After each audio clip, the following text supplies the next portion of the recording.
Sain UU, tasain UU, yang artinya halo Rebahaners dimanapun kalian berada, bagaimana kabarnya? Kembali lagi bersama saya John.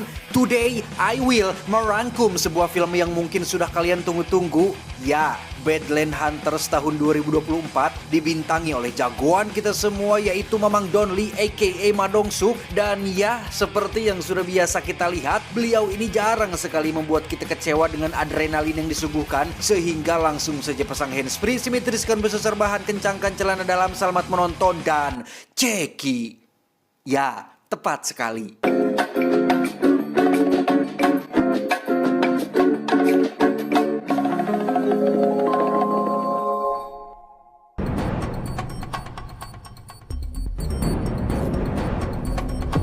Berlatar 3 tahun sejak terjadinya gempa terbesar dalam sejarah, entah masih ada hubungannya dengan San Andreas atau tidak, tapi kondisi planet bumi saat ini sudah berada dalam fase post-apokaliptik alias menjelang detik-detik akhir dunia atau mungkin akhir zaman dengan seluruh peradaban manusianya yang sudah runtuh, di mana kisah akan diawali dengan memperlihatkan seorang pemuda bernama Jiwan yang sedang berburu seekor buaya menggunakan busur panahnya yang dikira sudah berhasil. Ternyata buaya itu masih hidup dan justru balik menyerangnya sehingga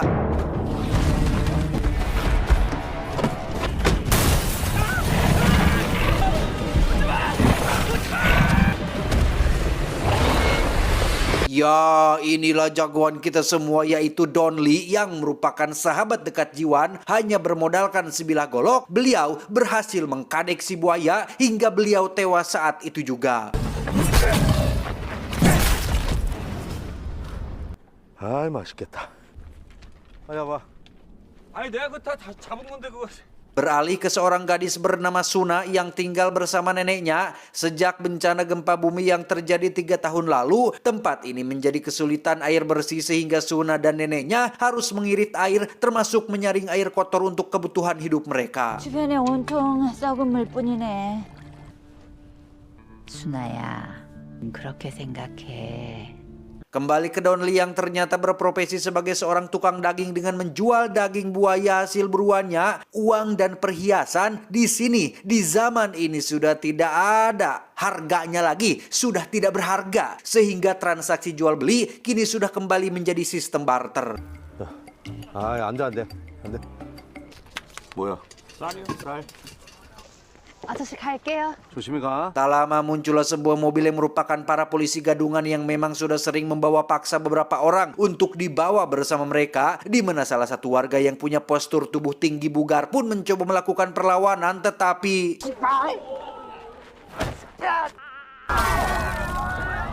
disitulah mereka melihat sosok Suna yang tampak masih muda, sehat, dan cantik. Sehingga tanpa banyak pikir panjang, salah satu polisi gadungan pun menjambak Suna untuk ikut bersama mereka. Melihat gadis yang disukainya sedang kesulitan, Jiwan yang sedari tadi sudah menahan kesabaran pun akhirnya turun tangan juga. Namun karena jumlah mereka lebih banyak, maka dialah yang justru harus dikeroyok rame-rame oleh para polisi gadungan tersebut.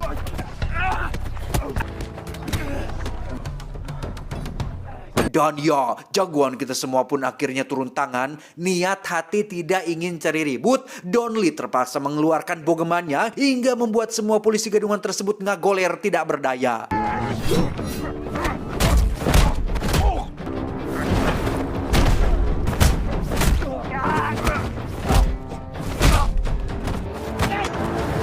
Salah satu polisi gadungan pun mengaku mereka hanya menjalankan tugas sesuai perintah dari seorang penjahat bernama Tiger yang ternyata Don Lee pernah mengenalnya di masa lalu. Lantas ia pun melepaskan mereka semua sembari menitipkan salam untuk orang bernama Tiger tersebut. Ketika Don Lee dan Jiwan sedang berangkat untuk melakukan looting, mereka berdua tak sengaja melihat Suna dan neneknya sedang didatangi oleh sekelompok orang yang mengaku sebagai sukarelawan. Si wanita yang juga berprofesi sebagai guru pun menjelaskan bahwa mereka punya sebuah tempat aman di kota Seoul yang khusus diperuntukkan bagi para remaja dengan misi untuk melindungi generasi muda di masa depan. Yang karena si guru dan timnya tampak sangat meyakinkan, Suna dan nenek pun memutuskan untuk ikut bersama dengan mereka. 아저씨도 나 꼭 보러 와야 돼요. 그래, 꼭 보러 갈게. Dalam perjalanan menuju ke Seoul, Suna dan nenek tidak sendiri melainkan ada juga orang lain yang salah satunya bernama kita panggil saja Susan yang kebetulan seumuran dengan Suna. Karena jarak yang mereka tempuh sangat jauh, para lansia pun akan dibawa ke klinik untuk mendapatkan perawatan yang dengan kata lain, Suna harus berpisah dengan neneknya untuk sementara waktu.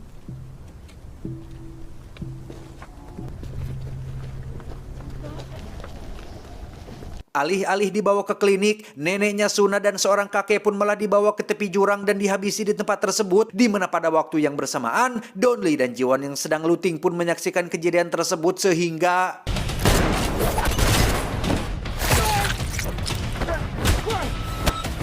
Donli dan Jiwon berhasil menumbangkan kedua sukarelawan dengan serangan yang fatal dan mustahil masih bisa bertahan. Namun ternyata keduanya bangkit kembali sehingga bisa disimpulkan bahwa mereka bukanlah manusia biasa.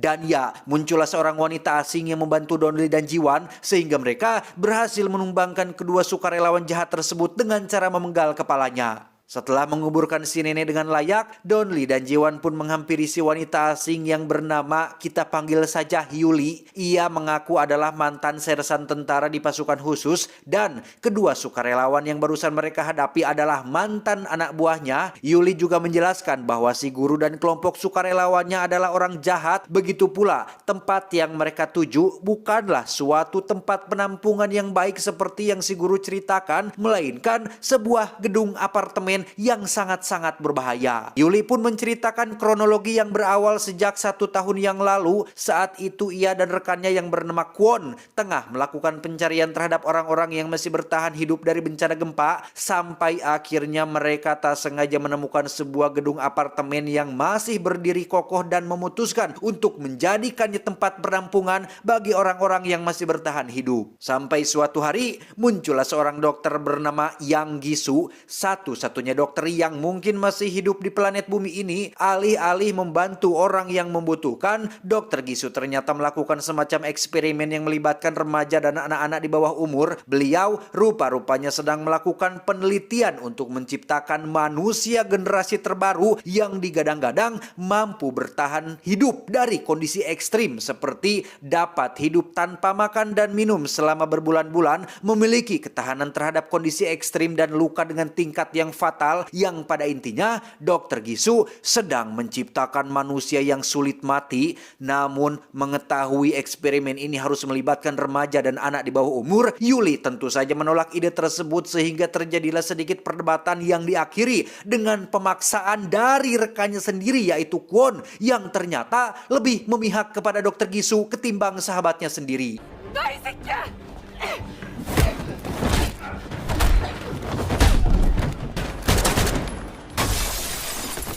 아무래도 양기수가 사람들한테 이상한 실험을 하는 것 같습니다. Beralih ke Suna dan kawan-kawan yang sudah sampai di lokasi apartemen, mereka langsung disambut oleh Dokter Gisu yang memberikan sedikit pidato sebelum akhirnya Suna dan kawan-kawan dibawa ke kamar mereka masing-masing. 네, 여러분들 그동안 저 밖에서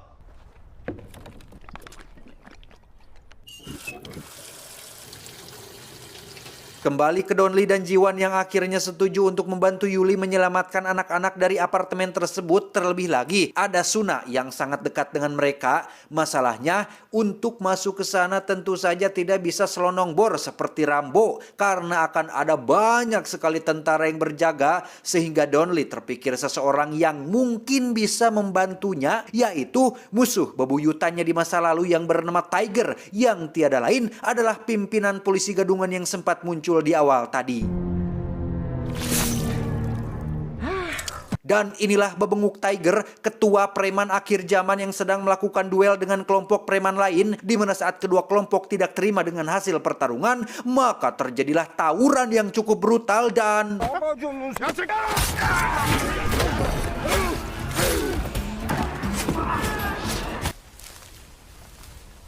Tak lama muncullah Donli yang meminta mereka semua untuk berhenti. Disinilah kita akhirnya akan mengetahui jika Donli dulunya adalah seorang petinju profesional yang sudah berhasil mengalahkan banyak lawan yang salah satunya adalah si Tiger ini. Sehingga Tiger yang ingin membalas dendam pun meminta kelompok lawan untuk membantunya, dan inilah yang terjadi.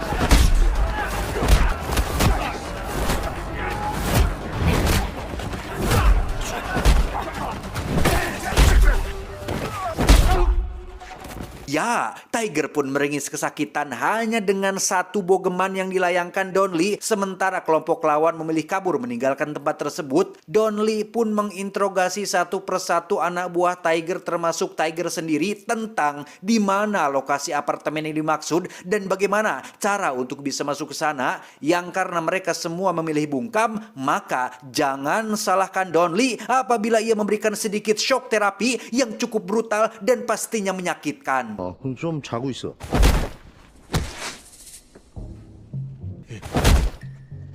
너 어쩌? 몰라?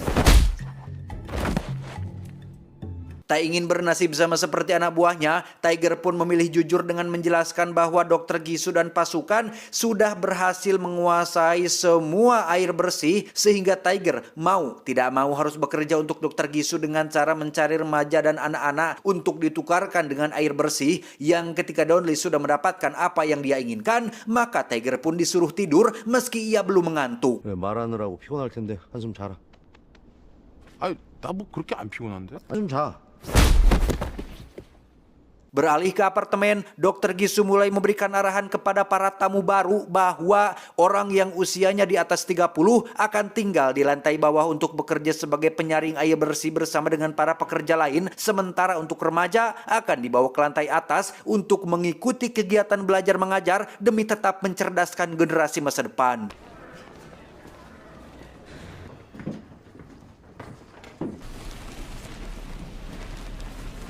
우리가 마시는 맑은 물로.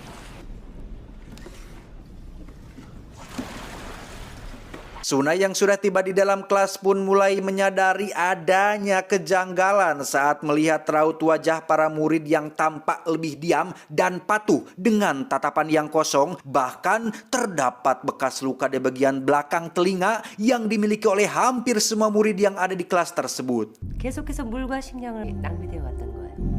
그래야만 생존할 수 있는 이 시. Tak lama semua murid pun dibagi botol air minum, di mana saat mereka langsung meminumnya, Suna justru malah menanyakan keberadaan neneknya sehingga si guru pun menjawab bahwa nenek Suna sakit parah sehingga harus mendapat perawatan 2-3 hari lagi. Yang hal itu tentu saja membuat kecurigaan Suna semakin bertambah dan memutuskan untuk tidak meminum air tersebut. 미래입니다. Malam harinya, Suna yang punya firasat buruk tentang tempat ini pun memutuskan untuk kabur. Yang pada waktu bersamaan, kedua orang tua Susan pun mendesak para tentara untuk menunjukkan di mana putrinya. Sehingga Dr. Gisu pun terpaksa turun tangan langsung dengan mengajak mereka berdua ke dalam lab tempat percobaannya. 아니 내가 분명히. Sebelum Dr. Gisu dan orang tua Susan tiba di lab, Suna ternyata lebih dulu tiba di sana dan menemukan beberapa berkas penelitian yang isinya sungguh mengejutkan jiwa. Karena Dr. Gisu sudah mengorbankan ratusan remaja dan anak-anak untuk percobaan ini. Ia menggabungkan DNA manusia dan DNA reptil untuk menciptakan manusia generasi terbaru yang sulit mati dan mampu bertahan dalam kondisi ekstrim. Sehingga sekarang semuanya menjadi masuk akal kenapa beliau membawa dirinya termasuk anak-anak seumurannya ke tempat ini.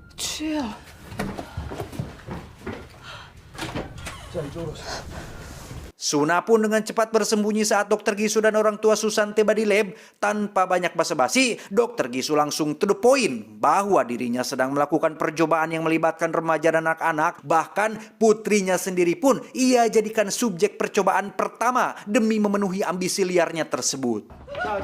자. 주회장 자극시키지 마세요. 따님 위험합니다. Melihat Susan terbaring di atas meja operasi, sang ayah pun dengan cepat membangunkannya yang justru malah memperburuk situasi ketika tubuh Susan mengalami kejang hebat hingga tewas seketika. Melihat subjek eksperimennya maut, Dr. Gisu pun marah besar dan menghabisi kedua orang tua Susan dengan cukup barbar. Karena Suna tedaik cicing dan mengeluarkan suara, Dr. Gisu pun berhasil menemukan keberadaannya dan menjadikan Suna sebagai subjek baru eksperimennya.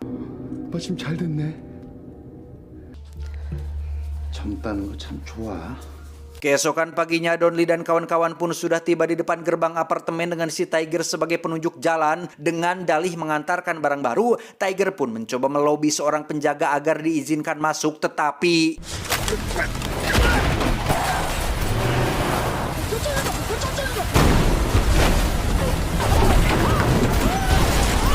Ya, alih-alih masuk dengan cara senyap tanpa ketahuan, Donli yang tak punya banyak waktu untuk perencanaan pun langsung masuk begitu saja menyerang para penjaga. Bahkan Tiger, sang ketua preman akhir zaman sekalipun terlihat ketakutan dan tak habis pikir dengan kebrutalan yang Donli lakukan. 저 사람들.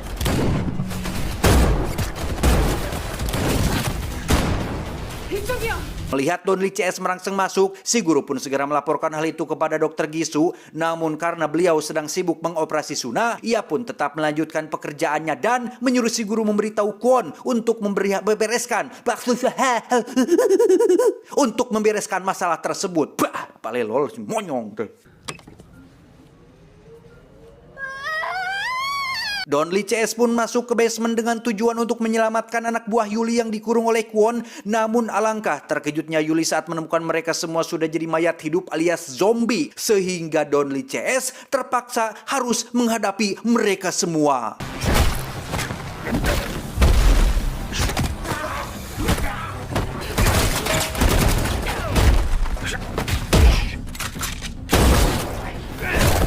Selesai dengan para zombie, Donli CS kini harus menghadapi Kwon dan pasukannya yang sedang menuju ke basement, tetapi... Jiwan dan Yuli pun disuruh naik lebih dulu untuk menyelamatkan Suna, sementara Donli sendiri akan menghadapi anak buah Kwon yang terus berdatangan, di mana ia mengalami sedikit trouble saat sedang akan mengambil goloknya akibat postur tubuhnya yang terlalu badigul.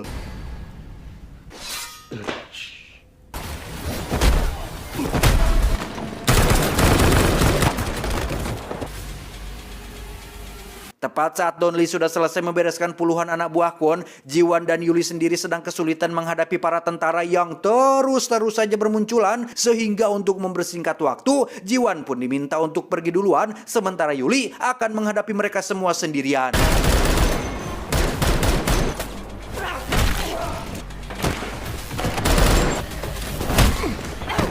Dan ya, muncullah Kwon yang notabene adalah mantan rekannya sendiri, di mana mereka berdua terlibat duel menggunakan tangan kosong dengan Yuli yang sempat berhasil melukai wajah si Kwon.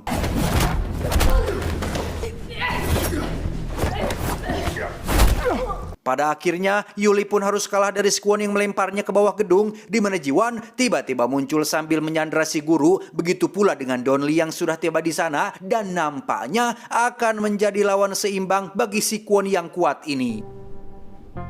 뭐 묻은 거야? 재밌네. Disinilah adrenalin sesungguhnya akan dimulai ketika Donli kesulitan mengalahkan si Kwon yang sulit mati ini. Berkali-kali Kwon dibanting ke sana kemari, ia tetap bangkit lagi sehingga Donli merasa perlu untuk menggunakan treatment khusus yang berbeda dengan cara melemparkannya ke tepi gedung dan memotong mastakannya agar terpisah dengan tubuh bagian bawahnya.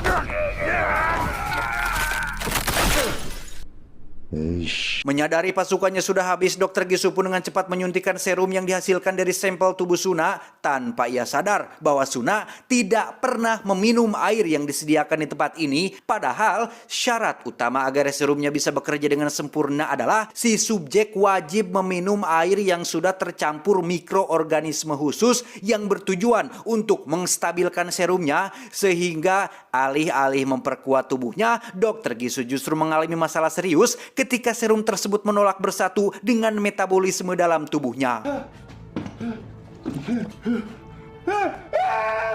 Tak lama muncullah Jiwan bersama si guru yang langsung dilumpuhkan oleh satu tentara wanita anak buahnya Dr. Gisu. Sadar tempat ini sudah tidak worth it, Dr. Gisu pun berencana pergi dengan membawa serta separuh tubuh putrinya ke dalam koper. Namun saat akan keluar, datanglah Donli yang langsung menghabisi si tentara wanita termasuk si guru, sehingga Dr. Gisu pun dengan liciknya melemparkan seonggok granat demi untuk keselamatan diri sendiri.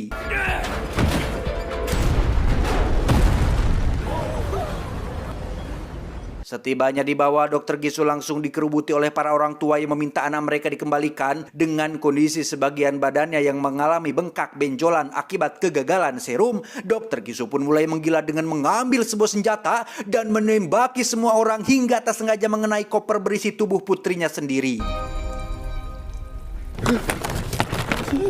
Alih-alih akan membangkitkan kembali putrinya, Dr. Gisu justru harus mengalami 2 kali rasa sakit kehilangan putri tercintanya oleh karena perbuatannya sendiri. Yang tepat saat tubuhnya semakin membengkak tidak karuan, muncullah Donli dan kawan-kawan yang tanpa ragu langsung menghabisinya saat itu juga.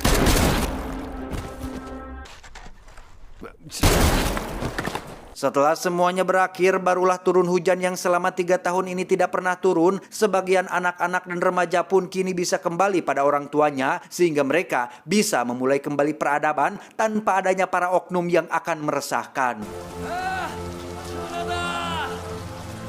Beberapa waktu berlalu, Donli pun didatangi oleh beberapa orang bule. Mereka mengajak Donli untuk ikut bergabung dengan sebuah kelompok rahasia yang memiliki tujuan lebih besar untuk menyelamatkan alam semesta. Yang di situ Donli akhirnya berkenalan dengan seorang wanita yang sempat jadi idaman saya waktu kecil, yaitu Angelina Sondah, yang memberinya semacam kekuatan dan menamai diri mereka dengan... Seperti biasa ya teman-teman, yang terakhir hanya karangan saya saja, endingnya palsu, sepalsu janji pasangan sebelum menikah. Tamat, ending yang cukup membagongkan. Film Donli yang satu ini agak gimana ya nyebutnya, mungkin kurang beradrenalin karena melibatkan hal-hal yang kurang realistis. Menurut saya pribadi, Donli mah cocoknya meranin film-film yang kayak The Outlaw, Round Up, polisi-polisian atau gangsteran gitulah. Pokoknya film-film yang realistis gitu kali ya, yang permasalahannya teh terjadi saat ini geningan. Tapi ya gak tau lah, menurut teman-teman gimana? Pesan yang bisa kita ambil dari film ini adalah jangan minum air kotor. Itu saya John mewakili jajaran direksi yang bertugas mengucapkan terima kasih dan sampai jumpa di video selanjutnya. Adios. Ketiak basah anak Godzilla. Cuau, cuau, cuau.